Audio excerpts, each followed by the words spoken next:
Hey there, grumpy old fart here.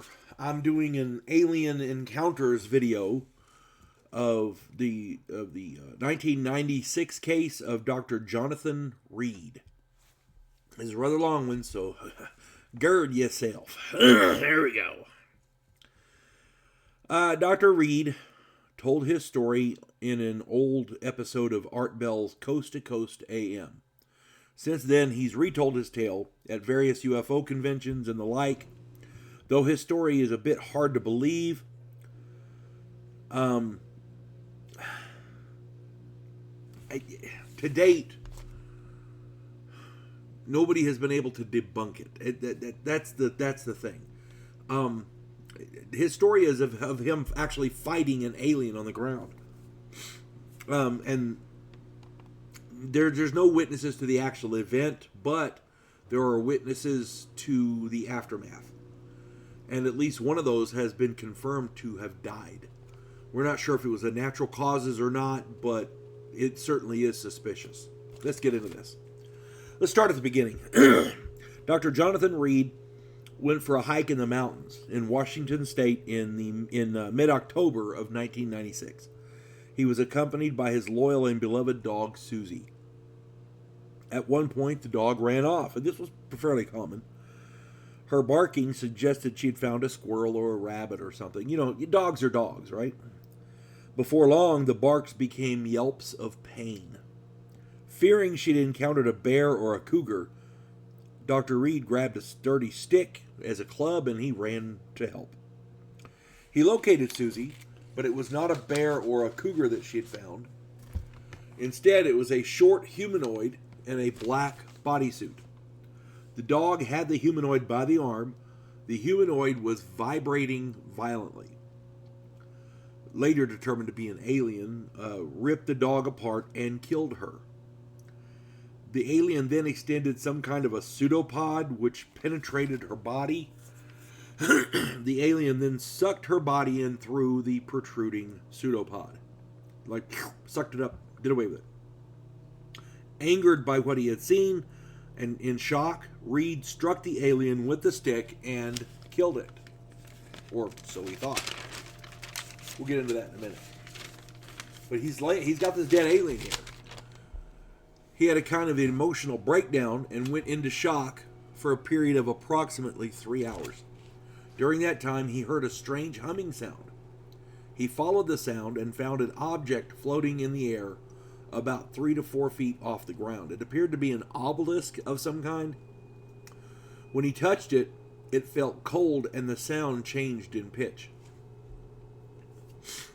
Reed returned to the alien body and he took video of it. He's got video of the alien, of the obelisk object, whatever it was. He's got video of all of this. Then he wrapped the alien body in a Mylar emergency blanket that he carried with him.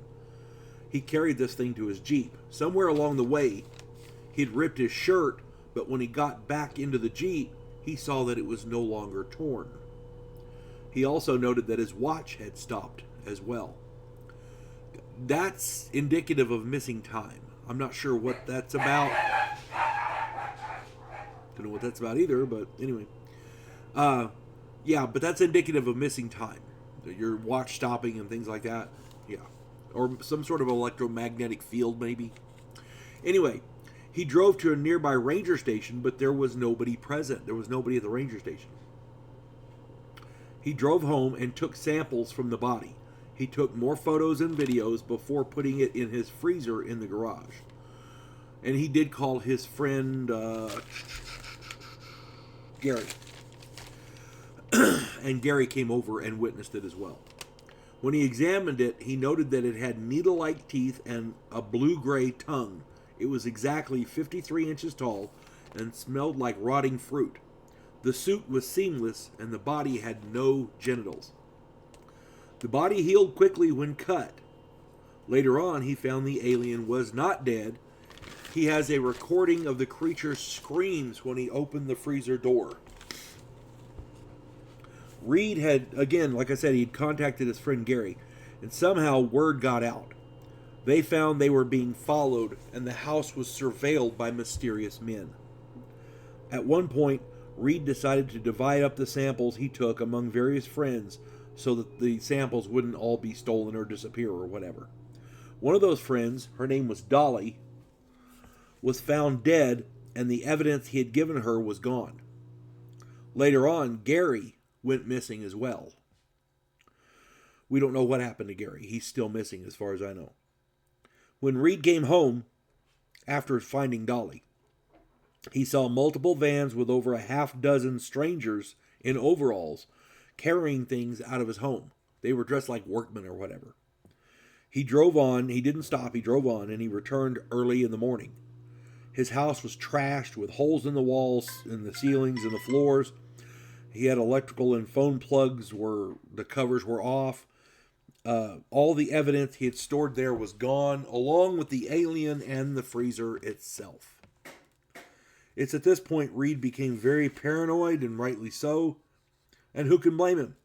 He was shot in a parking lot and then began making wild claims of using an alien artifact to slip between dimensions and other outlandish tales. Most of this was obvious lies. The general consensus is that the government or some other entity got to him and pressured him to discredit himself.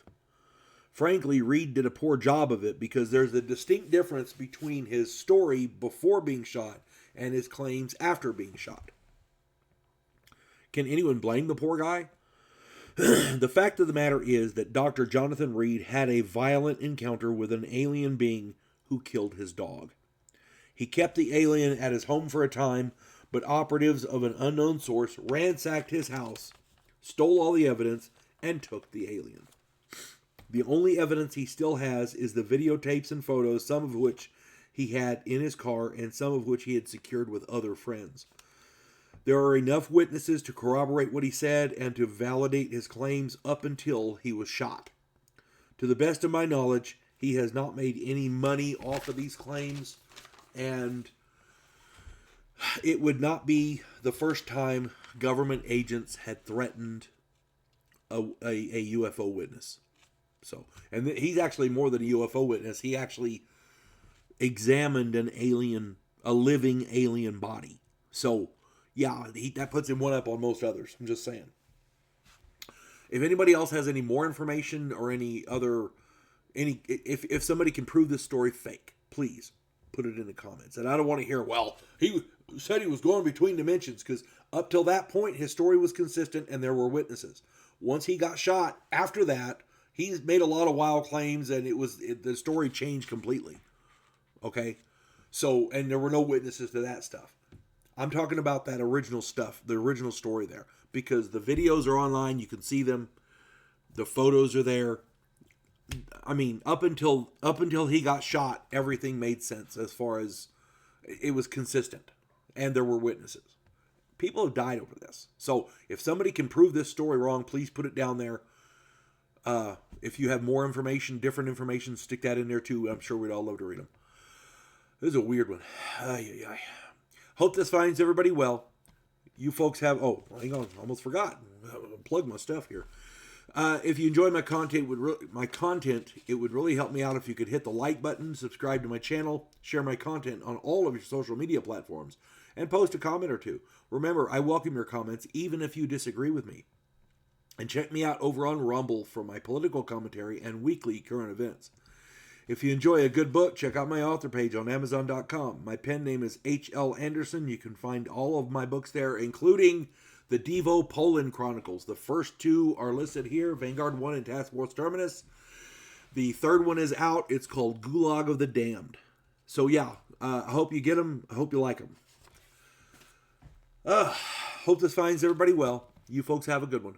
God bless one and all.